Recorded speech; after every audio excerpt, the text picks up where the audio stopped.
De um lado, a diminuição da velocidade, radares e multa. De outro, a diminuição do número de mortos e feridos. Mas afinal, o que está por trás desse tiroteio com o prefeito Fernando Haddad do PT? Mas antes, o essencial. A esquerda rachou e elegeu Rodrigo Maia presidente da Câmara Federal. Rodrigo é filho de César Maia. Erundina ganhou um pouco de visibilidade para a disputa da Prefeitura de São Paulo e morreu com 22 votos. Maia é um presente dos deuses para o golpe. Já avisou que 2 reformas são prioridade: a reforma da Previdência e o pré-sal.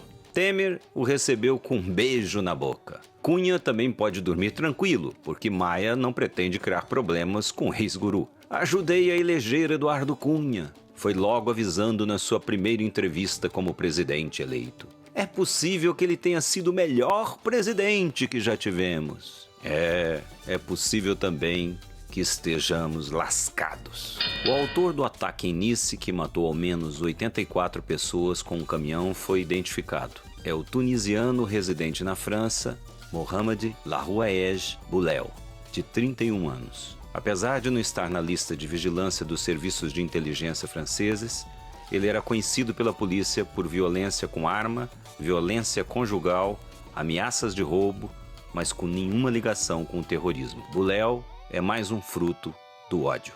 O mesmo ódio que alimenta também a campanha fascista de Donald Trump nos Estados Unidos. Se, no começo, ele era considerado uma piada sem chance de prosperar, passa a ser cada vez mais levado a sério com seu discurso xenofóbico e anti-muçulmano. Na última pesquisa divulgada pelo New York Times, Trump aparece empatado com a democrata Hillary Clinton, com 40% dos eleitores. Alá é grande. Trump é um presente para o terrorismo. Cada povo tem o Bolsonaro que merece. Prefeito, queria falar da corrida agora para a prefeitura. A gente tem agora essa situação em que deve haver uma divisão de votos no campo progressista, já que a Erundina está aí na campanha com todo vapor. O que a senhora está achando? Acho que essas migrações, algumas são bem-vindas. Eu estava falando do Chalita. O Chalita migrou de um partido da base de sustentação do governo Alckmin para o PDT. A Erundina fez o mesmo movimento. A Erundina estava no PSB, base de sustentação do governo Alckmin, e migrou agora para o PSOL. Eu acho que esses movimentos que reforçam setores progressistas, bem-vindos. Não pode ser considerado uma má notícia, uma notícia boa para a cidade, né? O que não aconteceu com a Marta, que fez o caminho oposto. Saiu de uma base mais progressista e foi para uma base mais conservadora. O momento foi de definições e cada um tomou um caminho. Estou citando 3 personagens. A Marta foi para a direita, a Erundina saiu da direita e veio para a esquerda. Eu acho bom. Então, acho que vai enriquecer o debate, a presença dela. Agora, efetivamente, esse campo está mais fragmentado do que a direita. A direita está mais coesa. É uma situação muito adversa para as forças progressistas, muito adversa. Acho que o Brasil está sofrendo uma ruptura que nós não conseguimos medir o alcance ainda. Acho que é muito sério o que está acontecendo no Brasil. Acho que, sobretudo, os mais pobres não têm, talvez, ainda clareza das implicações das medidas que estão sendo tomadas. Eles serão certamente as maiores vítimas do que está acontecendo no Brasil. Eu não tenho a menor dúvida disso. Já estão sendo, né? Já estão sendo. E eu acredito que... eu não sei se vai dar tempo do povo acordar. Você estava falando do papel da mídia nessa questão. Qual que é? A mídia tradicional comprou esse projeto, vai apostar todas as fichas nele, até porque não tem alternativa. Está sobrando pouco da política brasileira, tem pouca gente de pé, capaz de olhar no olho do eleitor e conversar seriamente sobre política. Eu acho que vai sobrar muito pouca gente dessa geração de políticos. Acho que não vai encher os dedos de uma mão, talvez.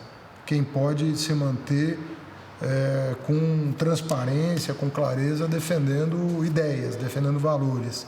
Isso mesmo na esquerda e na direita, porque agora a Lava Jato entrou numa fase nova que pode avançar e deveria, em caciques do PMDB e do PSDB.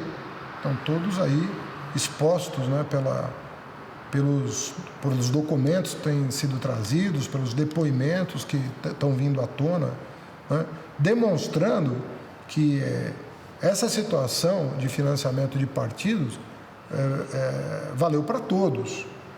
Não é atributo de um partido ter misturado o público com o privado de maneira completamente imprópria. O senhor pensa em sair do PT? O PT atrapalha a sua carreira política? Eu sempre digo que eu acho mais fácil eu sair da vida pública.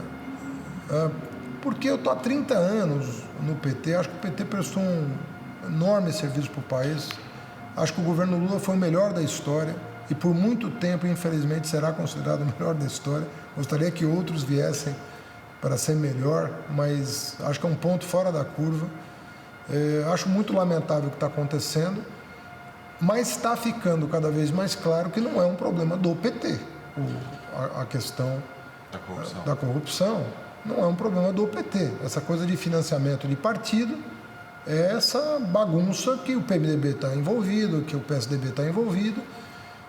Você vê 3 presidentes do PSDB, um já condenado em primeira instância pelo mensalão tucano, um falecido, que acaba de ser divulgado um vídeo dele pedindo propina para enterrar uma CPI, e agora o senador Aécio Neves, que pelo que eu leio nos jornais, está em todas as listas de delatores, né?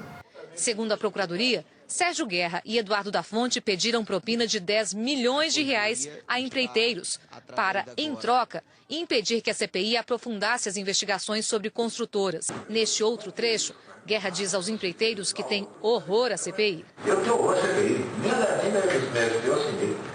Então, eu penso que temos que superar esse debate. Acho que, desse ponto de vista, o governo que eu fiz é um testemunho de que é possível governar com muita lisura, com muita transparência, com muita determinação ética e produzir resultados importantes para os mais pobres. Mais creche, mais leito de hospital, transporte público, passe livre, praça Wi-Fi, produção de moradia, aquisição de terra para Minha Casa Minha Vida. Acho que em todas as áreas nós temos resultados muito significativos. A questão das ciclovias, hoje, houve bastante resistência, elas são aceitas. O senhor encara como talvez o seu principal legado para São Paulo, a questão da mobilidade? Meu legado para a cidade vai ser ainda muito discutido, né? O meu legado no MEC está sendo hoje reconhecido. Eu acho que a minha gestão vai ser reconhecida por ter saneado a dívida com a União, por ter colocado ordem nas finanças, por ter aprovado o plano diretor mais ousado da história da cidade, por ter aprovado lei de zoneamento, por ter aprovado o Código de Obras, por ter aprovado todo o alinhamento viário da cidade.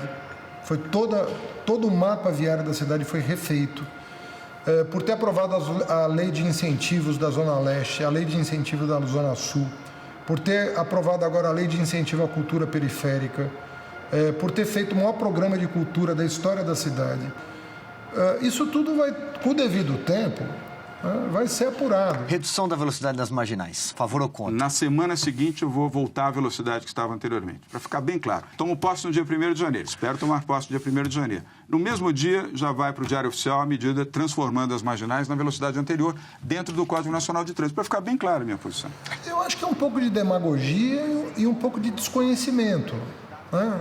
É uma pessoa sem experiência em gestão pública, né? É fácil. Na condição de empresário, você acha que você pode tudo, né? Na condição de gestor público, não, você tem que seguir diretrizes, né? Quem vai responder pelo aumento de mortes que vai acontecer? Alguém vai responder por homicídio? Se aumentar o número de mortes em São Paulo? Que isso vai acontecer. E quer saber mais? O trânsito vai piorar.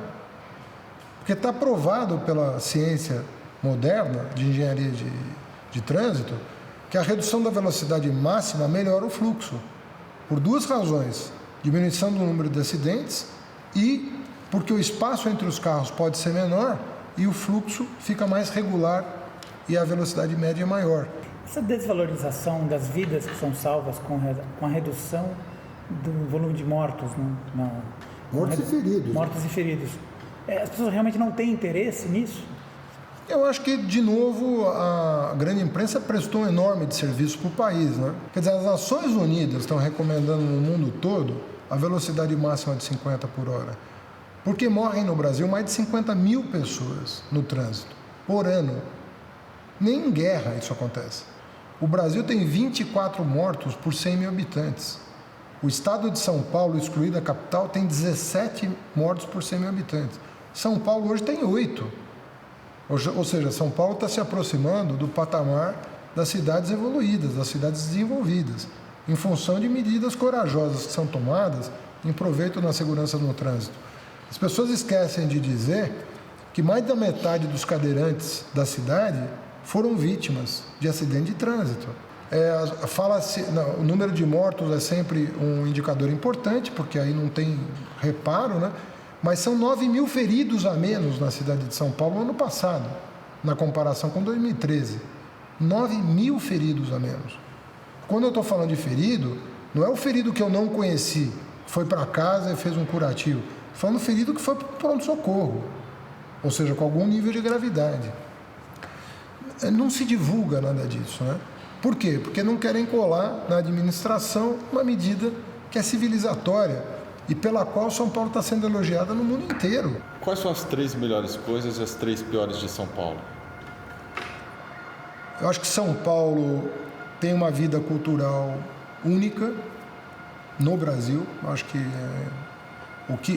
o que nós fomentamos a cultura esses anos e o retorno que nós tivemos desse investimento é a prova do que eu estou falando.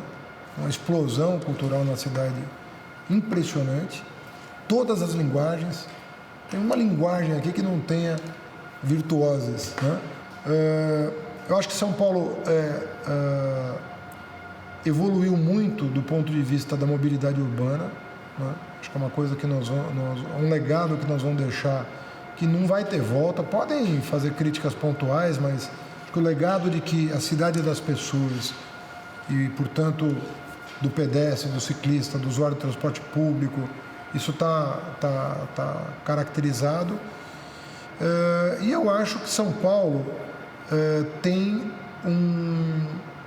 uma rede municipal de educação que está evoluindo muito rapidamente. Já era boa e vem evoluindo.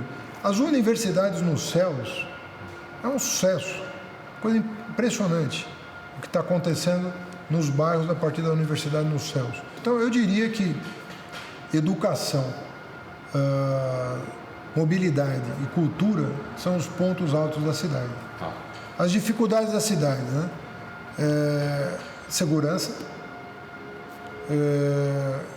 A gente fica esperando o governo do estado dar respostas. Eu acho que não vai vir. Estamos há 22 anos sob o mesmo governo, não responde a questão de segurança. Nós queremos enfrentar esse debate nessa eleição. Então, o primeiro ponto fraco que eu acho que a gente pode avançar muito é a questão da segurança. Eu diria para você que eu estou vendo crescer uma coisa que vai fazer mal para a cidade, que é a intolerância. Acho que São Paulo não combina com intolerância, São Paulo é a terra da diversidade, que esse movimento mais recente de recrudescimento da intolerância é uma coisa que não combina com uma metrópole. É muito perigoso o que está acontecendo. E eu acho que na periferia falta área de lazer. Nós temos que botar a cabeça... Acho que as ruas abertas é importante, acho que os novos parques, Parque do Jockey ajuda um pouco. Aqui no centro a gente está fazendo muita coisa, Tietê, Parque Dom Pedro, esportes radicais. Mas na periferia, a gente precisa encontrar uma maneira de, no espaço existente, oferecer mais lazer. Então, eu acho que essas 3 áreas, o lazer na periferia, a questão da segurança e o combate à intolerância, acho que são 3 desafios que estão colocados. Tecnicamente, a expressão lame duck, pato manco em inglês, se refere ao político cujo sucessor já foi eleito. Nos Estados Unidos, o termo é aplicado para a presidência em fim de mandato ou para os que não se reelegeram, mas ainda têm tempo até entregar o cargo. Num sentido mais amplo, é o político sem poder de fogo, uma carta fora do baralho, um morto em vida. Aécio Neves é o pato manco do Brasil. Suas aparições públicas, sempre com aquela indignação com a corrupção do PT, foram escasseando na mesma medida em que se avolumaram as citações na Lava Jato. Seu perfil no Twitter foi atualizado pela última vez no dia 9 de julho. Fotos com um Zico obscenamente barrigudo acompanhavam a legenda papo furado do tipo "ele ainda bate um bolão fora do campo". Aécio desapareceu em sua maquitolagem. Foi vítima, sobretudo, de sua ambição e da crença de que era intocável. Não era o que ele esperava. Em tese, tudo está a seu favor. Dilma foi afastada e o Lula tem de lidar com o Sérgio Moro. O impeachment deve muito a Aécio, que não aceitou a derrota de 2014 desde a primeira hora e apostou todas as fichas na instabilidade. Aécio preside por hora o PSDB, mas vê a sombra de Alckmin crescer sobre o seu jardim. Não há delação em que não apareça. Nada do oleiro Alberto Youssef, nada de Delcídio Amaral, nada do ex-deputado Pedro Corrêa, nada do ex-presidente da Transpetro, Sérgio Machado. Uma cena emblemática marcou esse fim de linha: a expulsão dele aos gritos de ladrão e de filho da puta da manifestação coxa na Paulista em 13 de março. Aquele protesto era dele, aquele era o seu povo. Aécio perdeu o bonde de 2018 e sua desconstrução ainda vai levar um longo tempo sendo feita. Napoleão observou que do sublime ao ridículo é apenas um passo. Aécio foi de futuro da nação a pato manco de um só golpe. O Diário do Centro do Mundo fica por aqui. Semana que vem a gente se encontra novamente. Quero agradecer a gentileza do presidente Rodrigo Maia de vir ao meu gabinete fazer a sua primeira visita enquanto presidente da Câmara dos Deputados.